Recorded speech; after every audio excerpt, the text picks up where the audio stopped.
Rishad is back. গত 5 August Sheikh Hasina সরকারের পতনের পর থেকে অনেকটা আড়ালে সাকিব আল হাসান। ইচ্ছে ছিল দেশের মাটি থেকে অবসর নেবেন, কিন্তু বিক্ষুব্ধ জনতার তোপের মুখে পড়ে সেই ইচ্ছে আর পূরণ হয়নি।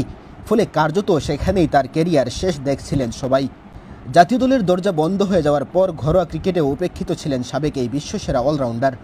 দেশে আসতে না পারায় ডিপিএলে দল পেলেও খেলা আর হয়নি সাকিবের। তবে আচমকা পিএসএলে তাকে এনওসি দেয় বিসিবি।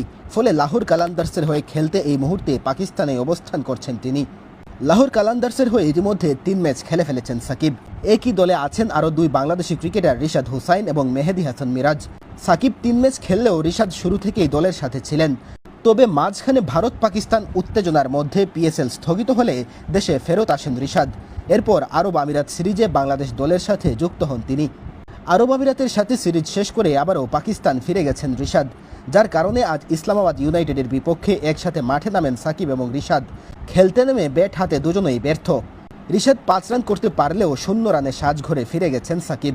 ব্যাট হাতে ব্যর্থতার পর বল হাতেও ব্যর্থ সাকিব। তবে রান খরচ করলেও 3 উইকেট তুলে নিয়েছেন রিশাদ।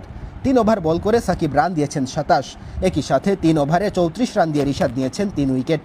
সাকিব আল হাসান এবং পাকিস্তানি পেসার হারিস রৌফ খরুচে বল করলেও শেষ পর্যন্ত ম্যাচ জিতে নিয়েছে লাহোর।